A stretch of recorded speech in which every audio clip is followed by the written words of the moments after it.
വചനമൊഴി ഉയർപ്പുകാലം 4-ാം ഞായർ.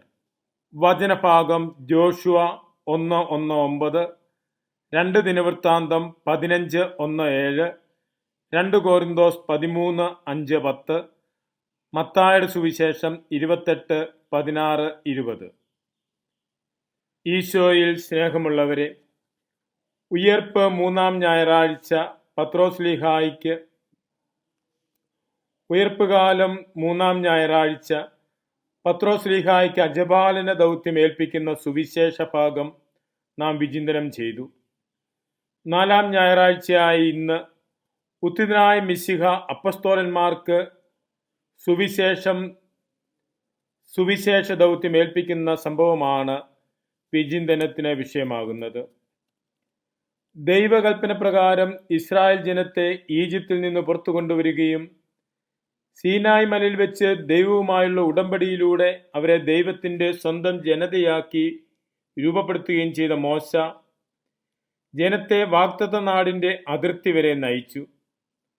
തുടർന്ന് ആ ജനത്തെ നയിക്കുന്നതിനും വാഗ്ദത്ത നാട് കൈവശപ്പെടുത്തുന്നതിന് നേതൃത്വം നൽകുന്നതിനും ജോഷുവയെ നിശ്ചയിക്കുന്നതാണ് ജോഷുവയുടെ പുസ്തകത്തിൽ നിന്നുമുള്ള 1-ാമത്തെ വചനഭാഗം.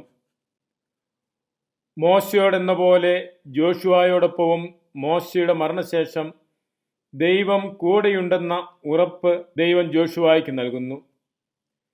ഞാൻ മോശയോടെന്ന പോലെ നിന്നോടുകൂടെയും ഉണ്ടായിരിക്കും, ഒരിക്കലും നിന്നെ കൈവിടുകയില്ല, ശക്തനും ധീരനുമായിരിക്കുക, നിന്റെ ദൈവമായ കർത്താവ് നീ പോകുന്നിടത്തെല്ലാം നിന്റെ കൂടെ ഉണ്ടായിരിക്കും. വാഗ്ദത്ത നാട് കൈവശപ്പെടുത്തുന്നതിന് ദൈവത്തിൻ്റെ കൃപ എപ്പോഴും അവരോടുകൂടി ഉണ്ടായിരിക്കും. എന്നാൽ ഇസ്രായേൽ ജനവും എപ്പോഴും ദൈവത്തോടുകൂടി ആയിരിക്കണം. ദൈവത്തിൻ്റെ കൃപയും മനുഷ്യൻ്റെ പരിശ്രമവും ഒന്നു ചേർന്നാണ് വാഗ്ദത്ത നാട് അവർ കരസ്ഥമാക്കുന്നത്.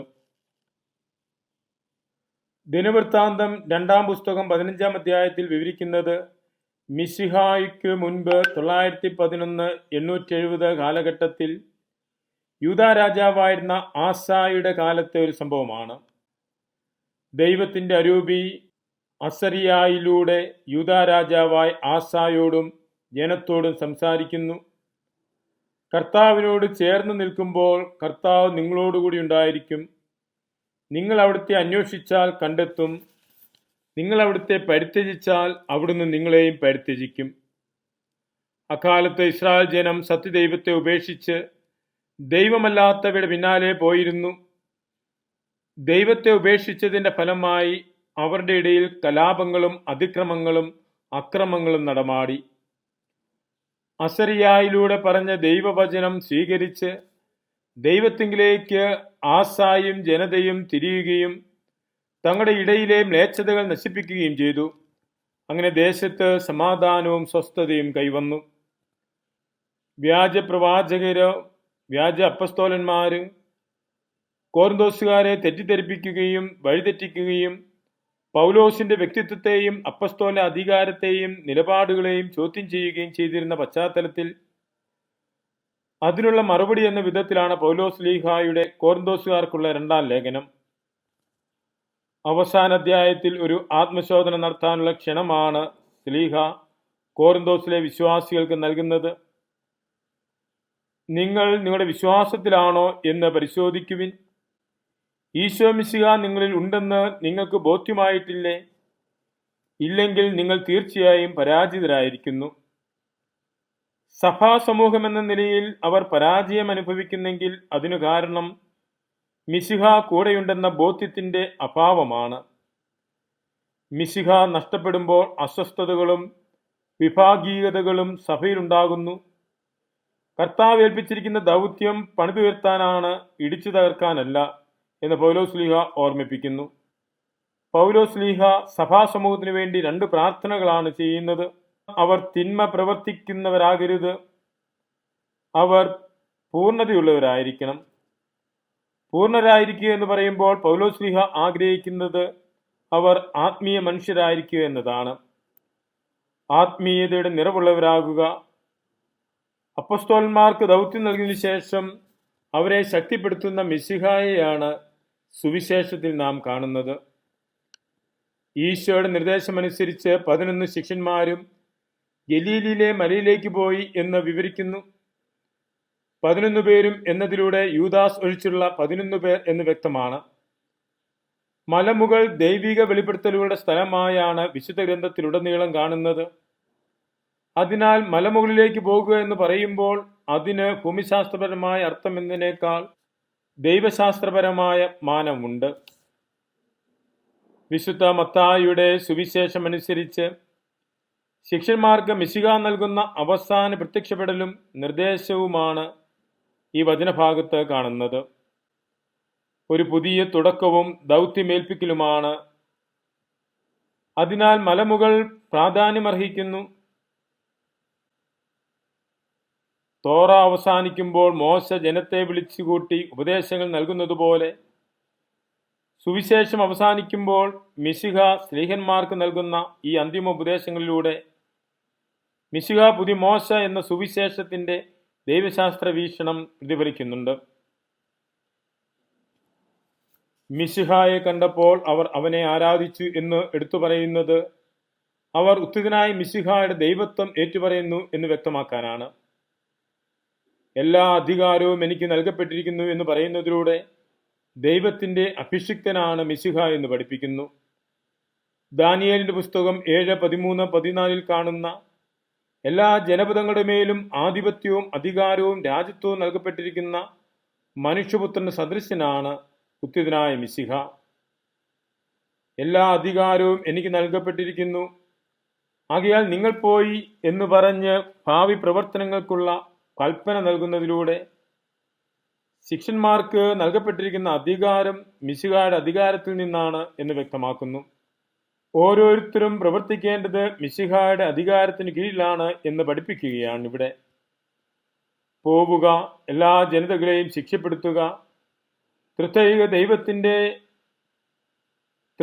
ദൈവത്തിന്റെ നാമത്തിൽ മാമോദീസ നൽകുക, കൽപ്പിച്ചവയെല്ലാം അനുസരിക്കാൻ പഠിപ്പിക്കുക. പോവുക, എല്ലാ ജനതകളെയും ശിക്ഷപ്പെടുത്തുക, ത്രിത്യേക ദൈവത്തിന്റെ നാമത്തിൽ മാമോദീസ നൽകുക, കൽപ്പിച്ചവയെല്ലാം അനുസരിക്കാൻ പഠിപ്പിക്കുക എന്നിവയാണ് അവർ അനുവർത്തിക്കേണ്ട കൽപ്പനകൾ. പോവുക എന്ന കൽപ്പന ശിഷ്യഗണത്തിലുള്ള മിഷണറി ദൗത്യം എടുത്തു പറയുന്നു. എല്ലാ ജനതകളെയും എന്ന് പറയുന്നത് മിശിഹായിലൂടെ നൽകിയ രക്ഷയുടെ സാർവത്രിക മാനമാണ് വെളിപ്പെടുത്തുന്നത്. രക്ഷ സാധ്യമാകുന്നത് ത്രിത്യേക ദൈവത്തിന്റെ പ്രവർത്തന ഫലമായാണ്. ത്രിത്യേക ദൈവത്തിലുള്ള വിശ്വാസമാണ് മാമോദീസായ്ക്കുള്ള അടിസ്ഥാന യോഗ്യത. മാമോദീസ സ്വീകരിച്ചവർ മിശിഹായിൽ ജീവിതം നയിക്കുവാനുള്ളവരാണ് എന്ന് പഠിപ്പിക്കുകയാണ് കൽപ്പിച്ചവയെല്ലാം അനുസരിക്കാൻ പഠിപ്പിക്കുക എന്ന് പറയുന്നതിലൂടെ വ്യക്തമാക്കുന്നത്. കേവലം വാക്കുകൾ മാത്രമല്ല, മറിച്ച് പ്രവൃത്തികളുമാണ് സുവിശേഷ പ്രഘോഷണം. സുവിശേഷത്തിൽ ഇതുവരെയും വിവരിച്ച എല്ലാ കാര്യങ്ങളും പ്രാവർത്തികമാക്കുവാനുള്ള ആഹ്വാനമാണ് ഉത്തിതനായ മിശിഹ നൽകുന്നത്. സീനായ് മലയിൽ ഇസ്രായേൽ ജനതയുമായി ഉടമ്പടി ഉറപ്പിച്ചു കഴിഞ്ഞപ്പോൾ ജനത്തിന്റെ കൂടെ ആയിരിക്കുന്നതിന് സാക്ഷികൂടാരം നിർമ്മിക്കുന്നതിനാണ് ദൈവം മോശയോട് ആവശ്യപ്പെടുന്നത്. ദൈവസാന്നിധ്യത്തിന്റെ അടയാളമായി നിയമങ്ങൾ എഴുതിയ ഫലകം നൽകി അത് സാക്ഷിപേടകത്തിൽ പ്രതിഷ്ഠിച്ച് അവർ തങ്ങളുടെ ഇടയിൽ ദൈവസാന്നിധ്യം അനുഭവിച്ചു. എന്നാൽ പുതിയ ഉടമ്പടിയിൽ കൽഫലകങ്ങളിൽ എഴുതിയ നിയമങ്ങളല്ല, മറിച്ച് ഹൃദയഫലകങ്ങളിൽ എഴുതിയ കൽപ്പനകളാണുള്ളത്. അത് മിശിഹായുടെ സുവിശേഷമാണ്, മിശിഹായാകുന്ന സുവിശേഷമാണ്, സ്നേഹത്തിന്റെ വചനമാണത്. 2-3 പേർ ഒന്നിച്ചു കൂടുമ്പോൾ അവരുടെ മധ്യേയുള്ള സ്നേഹത്തിന്റെ കൂട്ടായ്മയുടെ സാന്നിധ്യമാണത്. യുഗാന്തം വരെ എക്കാലവും ഞാൻ നിങ്ങളോടുകൂടി ഉണ്ടായിരിക്കും എന്ന വാഗ്ദാനമാണ് ഈശോ നൽകിയിരിക്കുന്നത്. മിശിഹായാണ് പ്രവർത്തിക്കുന്നത്. അവിടുത്തോടുകൂടി ആയിരിക്കുക എന്നതാണ് അയക്കപ്പെടുന്ന ഓരോരുത്തരുടെയും ദൗത്യം. തൃത്വനാമത്തിൽ മാമോദീസ സ്വീകരിക്കുന്ന എല്ലാവരും അയക്കപ്പെടുന്നവരാണ്. യുഗാന്തം വരെ കൂടെയുള്ള മിശിഹായോട് ചേർന്ന് കൽപ്പിച്ചിട്ടുള്ളവയെല്ലാം അനുസരിച്ച് അവിടുത്തെ വാഗ്ദാനം കരസ്ഥമാക്കുക എന്നതാണ് നമ്മുടെ കടമ. ഈ വചനഭാഗത്തിലൂടെ സുവിശേഷകൻ ലക്ഷ്യം വയ്ക്കുന്നത് വായനക്കാരും ശ്രോതാക്കളും വിശ്വാസികളുമായ എല്ലാവരും മിശിഹായിൽ നവമായി അയക്കപ്പെടണമെന്നതാണ്. മിശിഹായോടുകൂടെ യാത്ര ചെയ്യുന്നവരാണ് നാം ഓരോരുത്തരും. ഈ യാത്രയിൽ എല്ലാവരെയും ഉൾക്കൊണ്ട് കൂട്ടായ്മയിലും സഹകരണത്തിലും സാഹോദര്യത്തിലും സ്നേഹത്തിലും ജീവിച്ചുകൊണ്ട് മിശിഹായ്ക്ക് സാക്ഷ്യം വഹിക്കുക എന്നതാണ് ഈശോ നമ്മിൽ നിന്നും ആവശ്യപ്പെടുന്നത്.